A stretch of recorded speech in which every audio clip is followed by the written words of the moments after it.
બિરસા મુંડાની 150મી જન્મજયંતિ કલારાણી જેતપુર પાવી ખાતે જનજાતીય ગૌરવ દિવસની ઉજવણી। આજ રોજ જેતપુર પાવી તાલુકાના કલારાણી ખાતે આદિવાસી મસીહા ગણાતા એવા ભગવાન બિરસા મુંડાની 150મી જન્મજયંતિ નિમિત્તે જનજાતીય ગૌરવ દિવસની ઉજવણી ઉત્સાહભેર કરવામાં આવી। કાર્યક્રમ દરમિયાન આદિવાસી સમાજના લોકો પુષ્કળ સંખ્યામાં હાજર રહ્યા હતા। બિરસા મુંડાના જીવન સંદેશ, તેમના સંઘર્ષ, આદિવાસી હકો માટેની લડત અને રાષ્ટ્રીય યોગદાન અંગે વક્તાઓએ લોકોમાં જાગૃતિ ફેલાવી। સ્થાનિક શાળાઓ તથા સંગઠનો દ્વારા સાંસ્કૃતિક કાર્યક્રમો, ગીત, નૃત્ય અને સાંસ્કૃતિક પ્રદર્શન પણ યોજાયા। આ પ્રસંગે વીર બિરસા મુંડાની મૂર્તિ સમક્ષ પુષ્પાંજલિ અર્પણ કરીને તેમની સ્મૃતિને નમન કરવામાં આવ્યું। સ્થાનિક રહેવાસીઓએ જણાવ્યું કે બિરસા મુંડાનું વીરત્વ અને આદિવાસી અસ્મિતાનો સંદેશ હંમેશા નવી પેઢીને પ્રેરણા આપે છે। બિરસા મુંડા એટલે કે ભારતીય સ્વાતંત્ર્ય સેનાની, આદિવાસીઓના જનનાયક, ઝારખંડના સ્વાતંત્ર્ય સેનાની અને ક્રાંતિકારી હતા। પ્રાપ્ત માહિતી અનુસાર તેમનો જન્મ 15 નવેમ્બર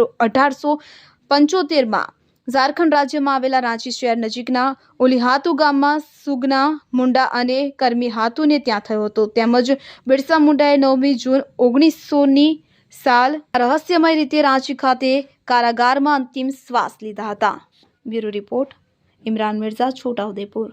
કાર્યકર્તા માતાઓ, બહેનો, પાવી જેતપુર તાલુકાના સૌ મારા આગેવાનો, કાર્યકર્તા માતાઓ તથા બહેનો અને બોડેલી તાલુકાના મામલતદાર શ્રી, પાવી જેતપુર તાલુકાના મામલતદાર શ્રી, કવાંટ તાલુકાના મામલતદાર શ્રી, પાવી જેતપુર તાલુકાના તાલુકા વિકાસ અધિકારી શ્રી, કવાંટ તાલુકાના તાલુકા વિકાસ અધિકારી શ્રી, બોડેલી તાલુકાના તાલુકા વિકાસ અધિકારી શ્રી, ઉપસ્થિત સૌ મારા આદરણીય સન્માન્ય આગેવાનો, પ્રેસ મીડિયાના મિત્રો તથા મારા સન્માન્ય આગેવાનો, આપણે બધા સૌ જાણીએ છીએ, અત્યારે નાટક દ્વારા આપણે બધા સૌએ નિહાળ્યું કે બિરસા મુંડા ભગવાને આપણા સૌના માટે, જળ, જંગલ અને જમીન માટે, એમણે આપણા સમાજ માટે ખૂબ મોટા પ્રયત્નો આદરીને જે ખ્રિસ્તી મિશનરીઓ દ્વારા આપણા આદિવાસી સમાજની જળ, જંગલ,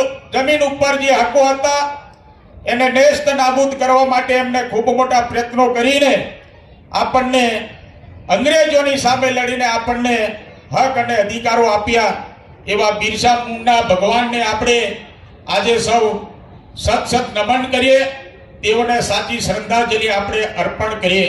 સાથે સાથે માંડગઢની ધરતી પર આપણા ગોવિંદ ગુરુ તેમજ અંગ્રેજો સામે લડનારા આપણા આદિવાસી સમાજના વીર શહીદોને પણ આજે આપણે યાદ કરીએ, તેઓને પણ સત નમન કરીએ।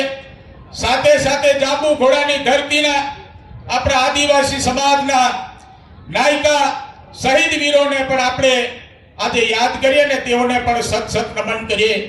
આપણી સૌની વચ્ચે દેશના પ્રધાનમંત્રી નરેન્દ્રભાઈ મોદી સાહેબે આપણને જ્યારે સંબોધવાના ત્યારે તેઓનું પણ આપણે માર્ગદર્શન લેવાનું છે। આપણા મુખ્ય મહેમાન દંડક સાહેબનું પણ આપણે માર્ગદર્શન લેવાનું, પરંતુ આપણે બધા સૌ જાણીએ કે દેશના પ્રધાનમંત્રી નરેન્દ્રભાઈ મોદી સાહેબે રાજ્યના મુખ્યમંત્રી હતા ત્યારે આપણને બધાને ખ્યાલ કે બિરસા મુંડા ભગવાને આપણને જળ, જંગલ, જમીન માટે અંગ્રેજો સામે લડીને આપણને હકો અપાવ્યા, પરંતુ ઘણા વર્ષો સુધી આપણે બધા સૌ જાણીએ કે જંગલની જમીન માટે આપણે લડતા આવ્યા, પરંતુ જંગલ જમીનના અધિકારો ભૂતકાળોની સરકારો આપણને આપ્યા નહીં।